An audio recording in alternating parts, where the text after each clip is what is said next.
All right, what's good, assholes? We got another episode of the weekly show here. A bunch of racing to cover. We had the EDR and the first Downhill World Cup that went down in Poland.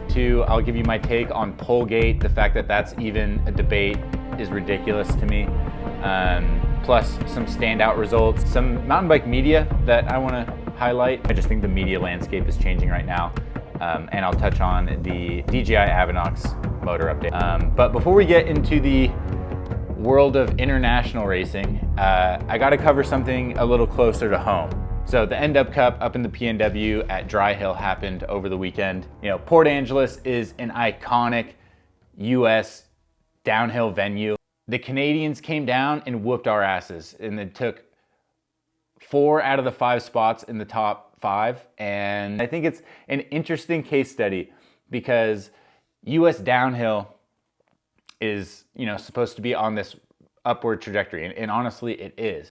I just think it's interesting that, you know, Bellingham, the PNW, has such a high quality of riding, but they're just significantly underrepresented in the race scenes, even regionally. Like, I don't know. And this isn't to hate on any of the riders that were at the End-Up Cup, you know, from America. I'm just really kind of perplexed why there isn't a stronger representation of fast kids coming up from that area. And you have Canadians from just over the border coming down and whooping ass at our race in the US. So this is an important battleground. It's a matter of national pride. And even like we got this kid Kai Sorensen, who's 16, that lives in bumfuck nowhere, NorCal, has bullshit ass trails that he builds himself, went up there, drove like 16 hours. Like, why is he one of the fastest Americans on his first downhill race? That shouldn't be one of the fastest Americans at the race. Did have a PNW representative in 4th, so props to homie Jagger Busey. He put down a heater. He was only 0.6 off the win. And I will give credit to the women's field. Taylor Osgard took the win on the weekend. The whole women's pro field is pretty much represented from the PNW, and Taylor's sister, Aletha, is making a solid push on the World Cup circuit as a first-year junior. So the ladies are killing it, but the dudes have to freaking step it up. Where are you guys at? And that's what I'm talking about. There needs to be more kids like Jagger, like on the up, stoked on going fast and racing the End-Up Cups. It's the End-Up Cup. There needs to be a strong contingent of racers from the PNW. Like, you know, only a few years ago, there was a bunch of fast dudes. There's a few of them on this list that are still doing it, but you can't rely on, you know, the last generation of riders to carry the torch. You know, a lot of these guys have developed frontal cortexes now, jobs. You know, my boy Casper Dean is engaged. Like, we need some young bucks with no regard for their personal safety that are down to send it. You have a downhill series to develop your skills. So let's see some representation out of the Pacific Northwest. We cannot have all these freaking freedom-hating Canadians be bullying us on our home turf. That is fucking unacceptable. And, you know, I have a theory on this. Like, the trails in Bellingham and the Pacific Northwest in general are just too sick. And I don't know, it's just a thing that I think has held true for a while. Like, a lot of fast people come from places with shitty ass trails. You know, I've ridden there a decent amount, and it kind of makes sense. What ends up happening is the corners are good, the dirt's good. So when I ride there, especially with fast people, it's like you just keep going faster and hitting corners harder, lap after lap, until you explode. And it teaches you how to commit really gnarly. But as far as being technical and finding traction and being dynamic on the bike, it's really not that great for building skills. So build some flat corners, build some shitty trails, get motivated, and let's get some young fast kids at the Northwest Cup. So I think that's all I got for that rant. But speaking of riders who chiseled their skills in NorCal dirt riding bullshit ass trails that would make the average Bellingham resident cower, Marco Osborne hit it out of the park with a 6th place at the EDR in Poland this past weekend. That's his best result He had some killer stage results, I think a second, third, and fourth, and was going into the last stage on the top 5. And yeah, Randy grew up riding shitty hiking trails in Marin. And yeah, those are hard to ride. And it's no mystery that a few really fast enduro racers have come out of there. And yeah, Randy's had kind of a tumultuous couple of seasons, and he's right back at the sharp end. But that race looked fucked up and gnarly. I mean, the downhill and the enduro, it was just cold and shitty. And I'm not surprised Marco thrived in those conditions. He's built different, dude. I actually talked to him on the phone this morning a little bit. I just leave my phone in my car or wherever I just don't bring it. Yeah, perfect. Just because it's like, I probably should have it just for like safety reasons, like for like myself or other people. But yeah, I just like that little bit of a disconnect and just focus on riding and not having your cell phone to look at that thing enough, you know? What's your pit setup? Like, are you going back to your car, or are you pitting with like Shimano or someone? So Shimano was at the downhill. They were not at the enduro. Okay. Yeah, usually just out of my car. That's so sick. The theory team will kind of let me pit out of there too if I want, but it's also like they have so many new riders now and a lot going on. I just rather just kind of keep to myself or utilize the Fox tent. Yeah, totally. Yeah, I'll probably do that more often this year. I'm doing like weekly check-ins with Marco. If you want to check that out on Patreon, I'll post a little clip here. But yeah, other than that, super cool to see. I'm going to butcher the name, but Slawomir Lukasic win in his home country. You got to be stoked for the guy. And he put down a blistering pace. Jack Moore, Greg Callahan still on the sharp end. What a result. And then, yeah, just tight times all the way down, including Marco. So the women's racing is pretty good too. Ellie Hoskin absolutely smoked him, winning by 45 seconds. So that's a huge result for her too. But yeah, enduro racing, you know, they're saying enduro is dying, but for whatever reason, I'm kind of plugged in and stoked on the EDR this year. But before we go on into downhill, I'll share a personal race update. I raced enduro over the weekend.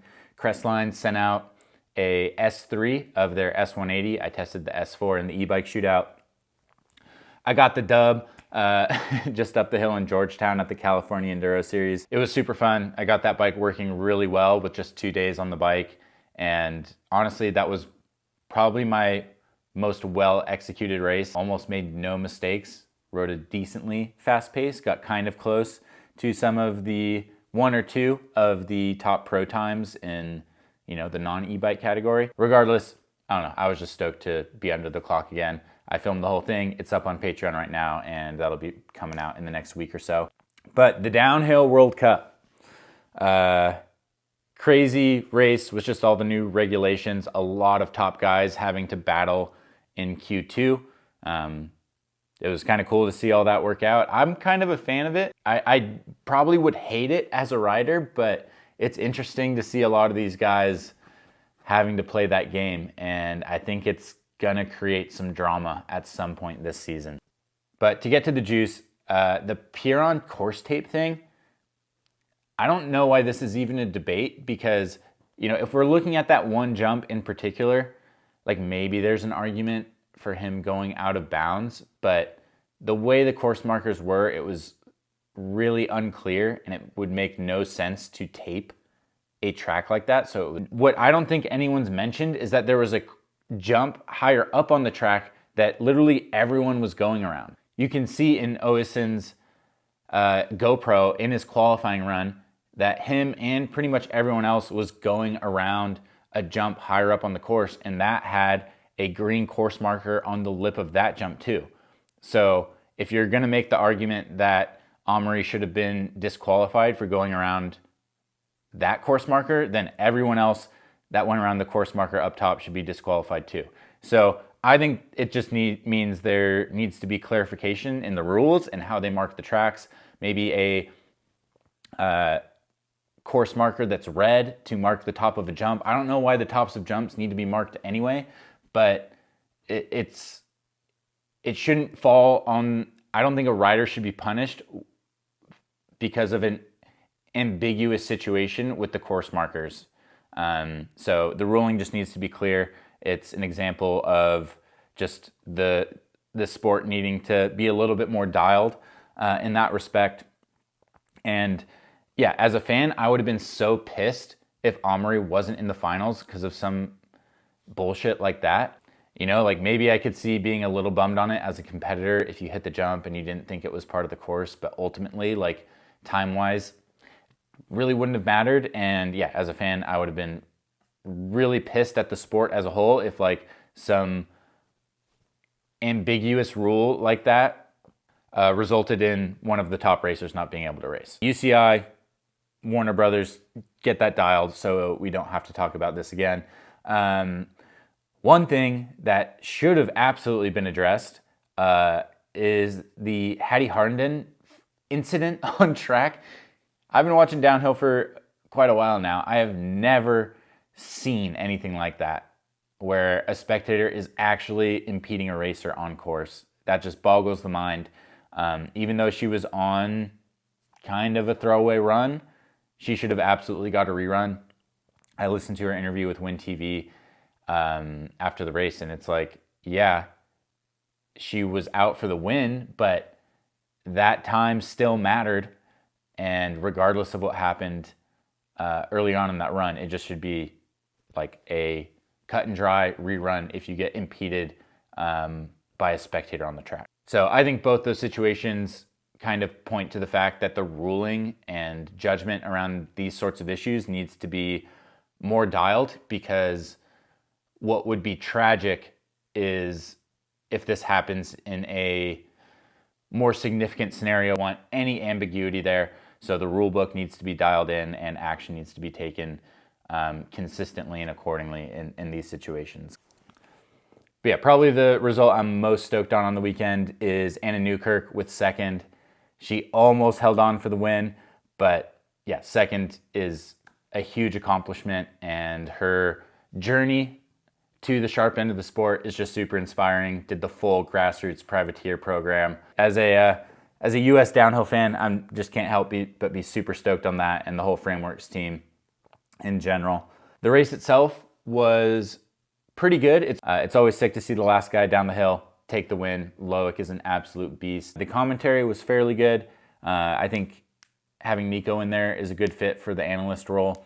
I think still missing some energy. Just the booth doesn't have like no one's like leading the charge and holding the whole broadcast down with a strong personality. But with that being said, I still think the commentary is like good. So, but one thing I want to touch on is just some mountain bike media that I've been stoked on. I caught a video that Teo Erlingston did. Hope I said that right. But he just went around and interviewed, like, honestly, the top dogs, but was super casual, dropped a bunch of F-bombs, and honestly asked really good questions. Like, asked Loic, like, you're the man, you know, you're Super Bruni. Do you feel like Super Bruni coming into the event? And I just thought it was really good journalism. Kind of got a lot of the top guys in a more casual mood and talking about some interesting stuff. And similarly, Charles Murray interviewed Dan Booker after his win last weekend, and that was such a good conversation.